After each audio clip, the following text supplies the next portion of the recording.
নমস্কাৰ বন্ধু বান্ধৱীসকল, অন্নদ্বীপ 5G অন্য এটা ভিডিঅ'লৈ সকলোকে স্বাগতম জনাইছোঁ। আজি মানে পুনৰ সেই পুৰণি দিনসমূহলৈ উভতি যাব বিচাৰিছোঁ আৰু আজি মোৰ সৈতে আছে আমাৰ দতা তিনিচুকীয়া জিলাৰ কাকপথাৰ অঞ্চলৰ দিয়াখুঞ্জান গাঁৱৰ মোৰ নিজৰে দতা শ্ৰীযুত সুনীত চন্দ্ৰ মৰাণ ডাঙৰীয়া। দতাক প্ৰথমে নমস্কাৰ জনাইছোঁ। বৰ্তমান আপোনাৰ বয়স কিমান হৈছে দতা? মোৰ বৰ্তমান 91 বহি দিছে, মানে 90 বছৰ সম্পূৰ্ণ হৈছে। তেন্তে আপোনাৰ জন্ম 1934 চনত হৈছিল, 1934। আৰু আমাৰ এই গাঁওখন দিয়াখুঞ্জান গাঁওখন স্থাপিত হৈছিল 1924 চনত, অৰ্থাৎ 2024 চনত সম্পূৰ্ণ 100 বছৰ সম্পূৰ্ণ হৈছে। শতবৰ্ষ বুলি ক'ব লাগিব এতিয়া, 100 বছৰ সম্পূৰ্ণ হৈছে। আপোনাৰ জন্ম এই গাঁৱতে হৈছিল নে অন্য ঠাইত জন্ম হৈছিল? অন্য ঠাইত টঙনাত জন্ম হৈছিল। টঙনাত জন্ম হৈছিল। টঙনাৰ পৰা ইয়াত আহিছিল নে বেলেগত গৈছিল? টঙনাৰ পৰা বেলেগলৈ গৈছিলোঁ, বা চিটপানীলৈ গৈছিলোঁ। চিটপানী তাত নেফা আছিলে। মানে হয়, অৰুণাচলখন পূৰ্বতে মানে নেফা আছিল, মানে নৰ্থ ইষ্ট ফ্ৰণ্টিয়াৰ এজেঞ্চি বুলি আছিল। আৰু যদি মোৰ ভুল হোৱা নাই 1987 চনতহে মানে অৰুণাচল নামেৰে নামাকৰণ কৰিছিল। চিটপানীৰ পৰা কোন ঠাইলৈ গৈছিল? তাৰপিছতে নৱজ্যোতিলৈ আহিলোঁ, নদীখনৰ এপাৰে। মানে বৰ্তমান যিখন অসম আৰু অৰুণাচলৰ দলং আছে মহাদেৱপুৰ ডিয়াক গেটৰ, মানে সেই অঞ্চললৈ আহিছিল, মানে নদীখনৰ নিচেই কাষতে আছিল। কাষতে আছিলোঁ। তাৰ পৰা মানে ইয়াত হুনজানত আহিছে। তাৰ পৰা হুনজানত আহিলোঁ। যেতিয়া আপুনি এই গাঁৱত আহিছিল হুনজানলৈ, তেতিয়া আপোনাৰ বয়স কিমান আছিল? বয়স মোৰ মানে তেতিয়া 21 বছৰ বয়স আছিলে। মানে 21 বছৰ বয়সত আপুনি এই গাঁওখনলৈ আহিছিল। আৰু যেতিয়া আহিছিল তেতিয়াতো আপুনি এজন মানে ডেকা। সেইটো সময়ত মানে এই অঞ্চলসমূহত নিশ্চয় হাবি বননিয়ে আগুৰি আছিল গোটেই অঞ্চলটো। গোটেই জংঘল, কাঠনি, হাবি, অৰণ্য, বাঘ, ভালুক, বনৰীয়া হাতী থাকে, এনেকুৱা জেগা আছিলে এইবোৰ।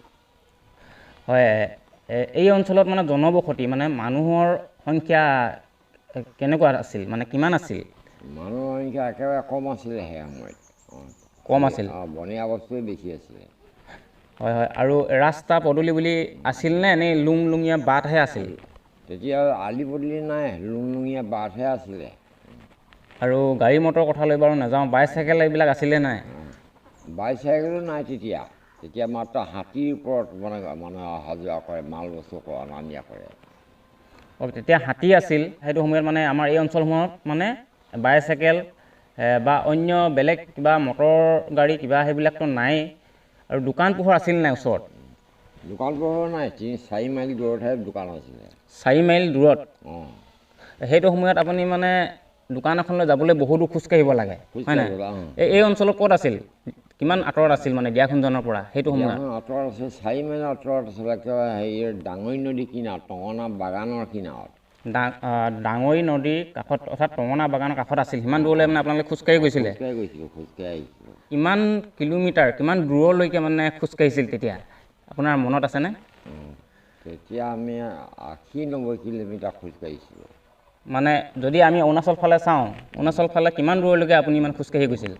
অৰুণাচল আমৰা একদম লঠাও চৰখাম, একেবাৰে 20-22 মাইল মানে আমি খোজকাঢ়ি গৈছিলোঁ। মানে লেঠাও আৰু এইটো চৌখাম সিমানলৈকে আপোনালোকে খোজকাঢ়ি গৈছিল? আৰু এইফালে ডুমডুমা ছাইডত কিমান দূৰলৈ গৈছিল? ছাইড আমি ৰূপাই ছাইডে খোজকাঢ়ি গৈছোঁ, কাকতো বাদেই ৰূপাই পালোঁগৈ।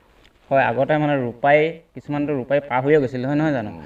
বহুত দূৰলৈকে মানে আগতে খোজকাঢ়িয়ে গৈছিল। সেইটো সময়ত মানে বাইচাইকেলো নাছিলে, কিবা এটা যদি বস্তু প্ৰয়োজন হয় সেইটো মানে খোজকাঢ়িয়ে আনিবগৈ লাগে। 1950 চনৰ কথা ক'ব বিচাৰিছোঁ। সেইটো সময়ত যিহেতু আপোনাৰ জন্ম হৈছিল 1934 চনত, আৰু 1950 চনত যেতিয়া ভূমিকম্প আহিছিল তেতিয়া কোন ঠাইত আছিল? 50 চনৰ আগতে নৱজ্যোতিত আছিলোঁ, মানে দলংখনৰ এইটো পাৰে। তেতিয়া মানে অৰুণাচল অসম তেনেকৈ মানে নাছিলেই, মানে অৰুণাচল বুলি নাছিলে তেতিয়া, মানে নেফা আৰু এইফালে কি বুলি কয় চিভিল। হয়। আৰু যেতিয়া ভূমিকম্প আহিছিল কেনেকুৱা ধৰণৰ হাহাকাৰৰ পৰিস্থিতি সৃষ্টি হৈছিল? তেতিয়া মানুহবোৰে লগ লাগি একেলগে আছিলে, একেলগে শুৱে আৰু একেলগে খায়। মৰিম না বাচিম তাৰো ঠিক নাই। মানুহবোৰ মানে অশান্তি আৰু একেবাৰে 50 চনত। আৰু আমি শুনিবলৈ পাওঁ যে কি যেতিয়া মানে ভাত বা শাক সিজাবৰ কাৰণে চৰুটো মানে উঠানত বহাই থয়, তেতিয়া মানে এনেকৈ হিলি থাকে বুলি কোৱা শুনো। সেইটো সময়ত 1950 চনত প্ৰায় এমাহমান ধৰি বোলে এনেকৈ হিলি আছিলে, কথাটো হয় নেকি? হয় হয়, আমাৰ হেৰি আছিলে, এই মানে অলপমান ৰৈ থাকিব, অলপটো আকৌ জোকাৰিব, আকৌ ৰৈ থাকিব, আকৌ জোকাৰিব, এইফালে মানে কেৰাহীত থকা পানীখিনি ইফালে সিফালে পৰি থাকে। সেইটো সময়ততো নিশ্চয় ভয় সোমাইছিল সকলোৰে মাজত।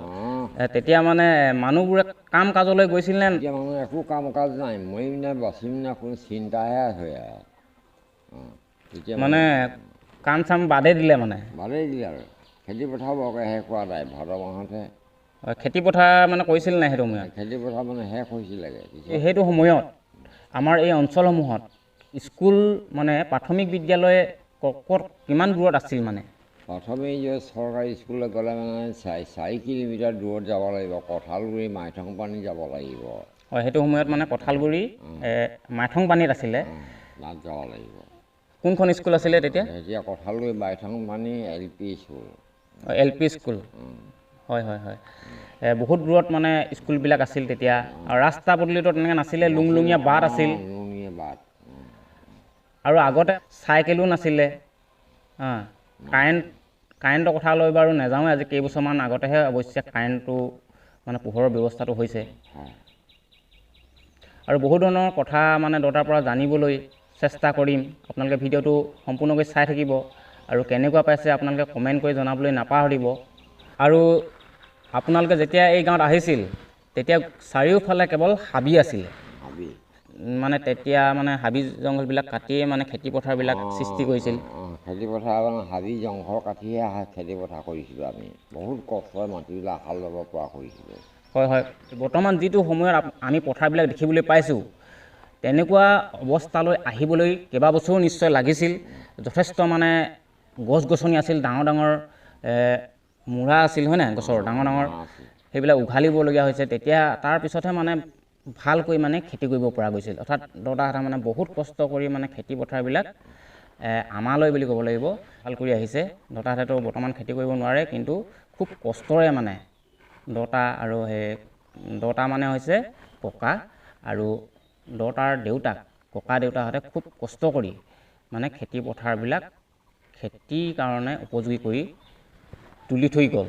আৰু বহুমূলীয়া সময় দিয়াৰ বাবে আপোনাক ধন্যবাদ জনাইছোঁ। আৰু পূৰ্বৰ কিছু কথা আজি জানিলোঁ, আৰু কিছুমান কথা জানিম। বস্তুৰ দাম মানে কেনেকুৱা আছিল সেইটো সময়ত, মানে ধৰক 1950 চন 52 চন এনেকুৱা সময়ত নিমখ 1 কেজিৰ দাম কিমান আছিল? নিমখ 1 কেজিৰ দাম 4 অনা। নিমখ 1 কেজিৰ দাম 4 অনা, মানে 16 অনাই এটকা। 4 অনা বুলি ক'লে আপোনাৰ 25 পইচা হ'ব বৰ্তমান। 25 পইচাত তাৰমানে 1 কেজি পায়। এটকা দিলে মানে 4 কেজি মানে নিমখ পায়। কিমান পাৰ্থক্য পূৰ্বৰ দিনৰ লগত আজি, এইটো বাৰু হ'বই বাৰু। আৰু বেলেগ বস্তুবিলাকৰ দাম কেনেকুৱা আছিল মানে, এনেই জানিবলৈ মন যায় মানে। আলু, পিঁয়াজ, মিঠাতেল এইবিলাকৰ দাম কেনেকুৱা ধৰণৰ আছিল? সেইবোৰ মানে 8 অনা, 4 অনা, 6 অনা এনেকৈ আছিলে। মানে পিঁয়াজ, আলু, দাইল এইবিলাক মানে 8 অনা, 4 অনা এনেকৈ আছিলে। গোটেই দামবিলাক মানে এনেকুৱাই আছিলে। আৰু ধান চাউলো একেবাৰে সস্তা, চাউলো বনাওঁ 4 অনা, টকাত 4 কিলো পায় তেতিয়া দিনত। এটকাত 4 কেজি? 4 কেজি পায়। এটকাত 4 কেজি চাউলে পায়? চাউলে পায়। সেইটো সময়ত অৱশ্যে বৰ্তমান সময়ৰ লগত বহুত পাৰ্থক্য আছে। 1950 চনৰ 52 চনৰ কথা। দতাৰ মানে সুস্বাস্থ্য কামনা কৰিছোঁ, যাতে সুস্থকৈ থাকে, তাকে মানে ভগৱানৰ ওচৰত প্ৰাৰ্থনা কৰিছোঁ। আৰু আজিলৈ ভিডিঅ'টো ইমানতে সমাপ্ত কৰিছোঁ। ভিডিঅ'টো চাই কেনেকুৱা পালে আপোনালোকে কমেণ্ট বক্সত কমেণ্ট কৰি জনাবলৈ নাপাহৰিব। আজিলৈ ধন্যবাদ। আপোনাকো ধন্যবাদ জনাইছোঁ বহুমূলীয়া সময় দিয়াৰ বাবে।